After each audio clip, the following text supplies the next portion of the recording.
Defending champions RCB WPL से बाहर। हम तो डूबेंगे सनम, पर तुम्हें भी ले डूबेंगे। और आज यूपी वॉरियर्स ने अपने होम ग्राउंड पर हार का सिलसिला खत्म करते हुए एक फेमस मुकाबला जीता।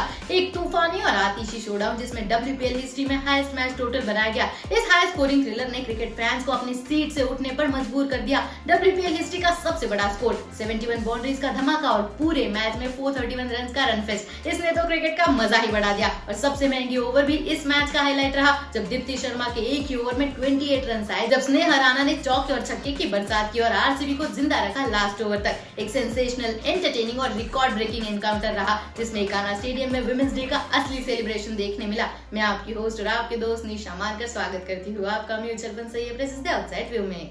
यार घाटा कर दिया तूने। मैंने और नहीं तो क्या, तूने ही कहा था म्यूचुअल फंड सही है, म्यूचुअल फंड सही है। भाई पेशेंस। म्यूचुअल फंड ना इस मैच की तरह है, कभी रन रेट ऊपर कभी थोड़ा सा नीचे। शानदार शॉट सीधे वर्मा जी के गैलरी। म्यूचुअल फंड्स की पिच पर जितना टाइम टिका रहेगा, फायदा होने के चांसेस उतने बढ़ेंगे। सही है। म्यूचुअल फंड्स में पेशेंस रखना सही है।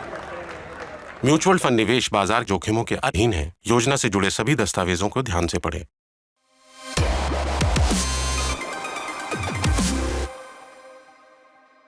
जॉर्जिया वोल जमाई अटापटू की रिप्लेसमेंट, लेकिन इम्पैक्ट के मामले में पूरे टूर्नामेंट का स्पॉटलाइट ले गई। एक रन से अपनी सेंचुरी मिस करने का दुख तो होगा, लेकिन जो 99 रन की इनिंग्स खेली वो WPL के हाईएस्ट इंडिविजुअल स्कोर है सोफी डिवाइन के 99 के साथ। जॉर्जिया वोल के 17 चौके और एक छक्का हर फैन के लिए क्रिकेटिंग सिम्फनी जैसा था। उन्होंने सिर्फ अपने होम क्राउड को एंटरटेन नहीं किया, बल्कि यूपी वॉरियर्स के स्कोर कार्ड को हिस्ट्री बुक्स में गोल्डन इंक से लिख दिया। सिर्फ जॉर्जिया वोल नहीं, लग रहा था कि पूरा वॉरियर्स सीना अटैक मोड में था। आज अटैक की शुरुआत की ग्रेस हैरिस ने, फिर जॉर्जिया वोल की बारी थी और फिर आया किरण नवगिरे का तूफान। जब जॉर्जिया वोल और ग्रेस हैरिस ने मैच की शुरुआत जबरदस्त की, तो तीसरे नंबर पर किरण नवगिरे आई और आते ही फायरवर्क शुरू कर दिए। सिर्फ 16 बॉल्स में 46 रन बनाकर आरसीबी के बॉलर्स को पूरी तरीके से हेल्पलेस कर दिया। लास्ट ओवर में लग रहा था कि जॉर्जिया वोल अपनी सेंचुरी पूरी कर लेगी, लेकिन अनफॉर्चुनेटली लास्ट बॉल में जो 2 रन चाहिए थे वो नहीं ले पाई।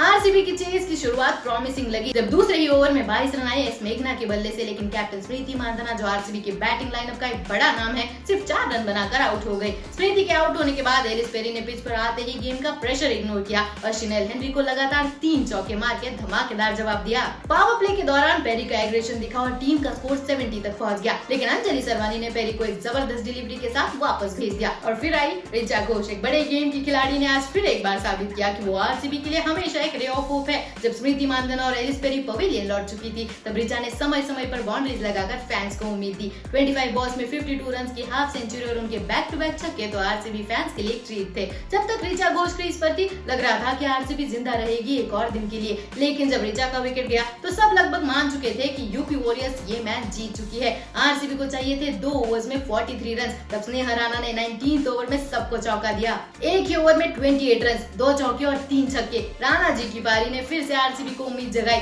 लेकिन दीप्ति शर्मा के आखिरी बॉल पर फिर से छक्का मारने की कोशिश में आउट हो गई और उसी के साथ आरसीबी का सीजन भी खत्म हो गया। अब जानते हैं कि कौन होगी हमारी सही है player of the match. Georgia Voll ने आज अपने क्लासी बैटिंग से सबको इंप्रेस कर दिया। जहां सब एक्सपेक्ट कर रहे थे कि शिनेल हेनरी और सोफी एकस्टन का पावर हिटिंग का जादू दिखेगा, वहीं जॉर्जिया वोल ने एक स्टाइलिश नॉक खेलकर सबका दिल जीत लिया। सिर्फ 1 रन से अपनी सेंचुरी मिस की, लेकिन उनका 99 रन का इनिंग्स एक मास्टर क्लास था। क्रीज का बेहतरीन यूज, स्वीप्स, ऑफ साइड में स्टाइलिश शॉट, पूरे 360 डिग्री खेलने की कोशिश में थी जॉर्जिया वोल और आरसीबी के पास उनके अगेंस्ट कोई जवाब नहीं था। Defending champions RCB eliminated, UP warriors पहले ही बाहर हो चुकी है। इसका मतलब मुंबई इंडियंस फिर से प्लेऑफ्स में, और मोस्ट इंटरेस्टिंग बात यह है कि गुजरात जायंट्स पहली बार जाएगी नॉकआउट्स में। अब देखना होगा कौन कहां पे फिनिश करेगा। तीनों teams Delhi Capitals, Gujarat giants और मुंबई इंडियंस के पास मौका है टॉप पे फिनिश करने का। तो आप लोग प्रेडिक्ट करिए कि कौन कहां पे फिनिश करेगा और मुझे कमेंट सेक्शन में जरूर बताइए। तब तक मैं जाके इस एपिक मैच का हाईलाइट देखती हूँ। आज के लिए बस इतना ही, हम फिर मिलेंगे म्यूचुअल फंड से आउटसाइड व्यू में।